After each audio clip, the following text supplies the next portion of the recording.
দুর্গাপুজোর অনুদান নিয়ে কোন কোন পুজো কমিটি এখনো হিসেব দেয়নি? আজকে কলকাতা হাইকোর্টে মাননীয় বিচারপতি সুজয় পাল তিনি এই প্রশ্ন তোলেন।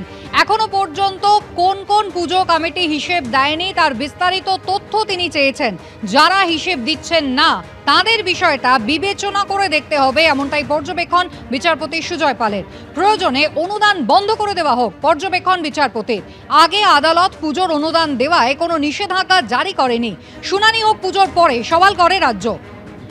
পুজোর পরেই মামলার আর কি গুরুত্ব, এমনটাই পর্যবেক্ষণ প্রশ্ন আদালতের। যদি নির্দেশ অমান্যকারী কমিটিগুলির বিরুদ্ধে পদক্ষেপ করতে হয় তাহলে তা পুজোর আগেই করতে হবে। পুজো অনুদান নিয়েই মন্তব্য করেন বিচারপতি সুজয় পাল।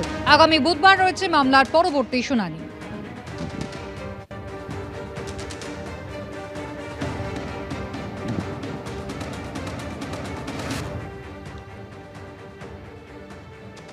গত 31শে জুলাই পুজো কমিটিগুলির সঙ্গে বৈঠকের পর নেতাজি ইন্ডোর স্টেডিয়াম থেকে মমতা বন্দ্যোপাধ্যায় এবার অনুদান বাড়ানোর যে ঘোষণা করেছিলেন, দেখুন একবার।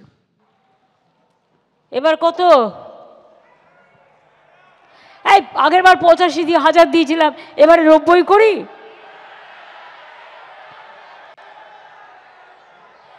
আচ্ছা দেখি কোন কারা কি চায়। 90, 95, 1, ওকে 1,10,000।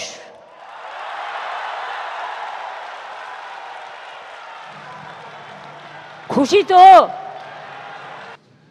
এরপরই আজকে কলকাতা হাইকোর্টের কড়া পর্যবেক্ষণ। হিসেব দিতে হবে প্রত্যেকটা পুজো কমিটিকে। যারা দিতে পারবে না প্রয়োজনে তাদের অনুদান বন্ধ করে দিতে হবে। এরপরই বিজেপির প্রতিনিধি জগন্নাথ চট্টোপাধ্যায় তিনি কি জানিয়েছেন, দেখুন। রাজ্য সরকারেরই নীতি হচ্ছে টাকা ছাড়বো না, হিসেব দেব না, এবং শুধুমাত্র মুষ্টিমেয় কয়েকটি চোরকে আটকানোর জন্য আজকে 100 দিনের টাকা বন্ধ। আজকে প্রধানমন্ত্রী আবাস যোজনার টাকা বন্ধ। কেন্দ্র সরকার বারবার রাজ্য সরকারকে বলেছে, বাবা চোর ধরো, জেলে পড়ো। তোমার পঞ্চায়েত পুরসভার কর্মী, রাজনৈতিক নেতৃত্ব, পঞ্চায়েত ফাংশনারিজ যারা রয়েছে, তো কয়েকজন রয়েছে, 40-42টা পঞ্চায়েতে মাত্র অডিট হয়েছে। তো এই কটা চোরকে তাদের পকেট থেকে চুরির টাকাটা উদ্ধার করে দিয়ে রাজকোষে জমা করে দিলে তো 100 দিনের টাকা বছরে 6,000 কোটি টাকা চালু হয়ে যায়। এরা বলছে না চোরও ধরবো না, কিন্তু টাকাও ছাড়বো না। আবাস যোজনার ক্ষেত্রেও তাই হয়েছে। তাই রাজ্য সরকারের যখন এটা ঘোষিত নীতি, তখন এবার চোরের ওপর বাটপাড়ি।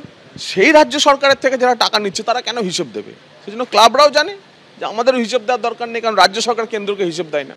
বেলঘরিয়া নন্দননগর যেখানে শিক্ষক নিগ্রহের ঘটনা, সেই ঘটনায় আগেই 4 জন গ্রেফতার হয়েছিল আপনারা জানেন, এবং সেই ঘটনায় এবার মূল অভিযুক্ত বিজয় নট্ট তাকে গ্রেফতার করা হয়েছে। পুলিশ তাকে সিসিটিভি ফুটেজ দেখে গ্রেফতার করেছে, এমনটাই খবর।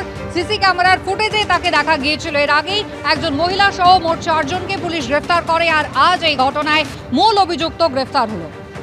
সমীরণ পাল আমাদের প্রতিনিধি রয়েছেন আমাদের সঙ্গে। সমীরণ, আগে 4 জনকে গ্রেফতারের পর এবার মূল অভিযুক্ত হিসেবে যাকে পুলিশ গ্রেফতার করেছে তার বিরুদ্ধে কি অভিযোগ? দেখো, তুমি তার বিরুদ্ধে যে অভিযোগ, যে সিসিটিভি ফুটেজটা দেখতে পাবে, সেটা এখানে দেখা যাচ্ছে যে কালো টি শার্ট পরা এক যুবক মত্ত অবস্থায় প্রথম ওই নিরুপম পালকে মারধর করছে এবং তার মোবাইল ফোন ফেলে দিচ্ছে। এবং সেই সিসিটিভি ফুটেজের সূত্র ধরেই গতকাল রাতে নিমতা থানা এলাকা থেকে পাপাই ওরফে বিজয় নট্টকে গ্রেপ্তার করেছে বেলঘরিয়া থানার পুলিশ, এবং আজকে তাকে ব্যারাকপুর মহকুমা আদালত তোলা হচ্ছে এবং আদালতের কাছে নিজেদের হেফাজতের আবেদন জানাচ্ছে পুলিশ। কারণ এখনো সিসিটিভিতে বেশ কয়েকজন হামলাকারীকে দেখা যাচ্ছে, তাদের খোঁজ এখনো পুলিশ পায়নি।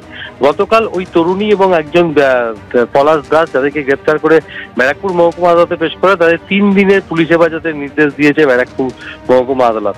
আজকে পাপাই ওরফে বিজয় নট্টকে আদালতে পেশ করা হবে। শনিবার দিন ভোরবেলা যখন ওই শিক্ষক, অঙ্কন শিক্ষক যখন বাইকে করে ফিরছিলেন, সেই সময় নন্দননগর ঝিলপাড়ের ধারে তিনি দেখতে পান যে ওই পাপাই ওরফে বিজয় নট্ট এবং ওই তরুণী এবং আরো কয়েকজন মিলে ঝিলপাড়ে মদ্যপান করছেন, এবং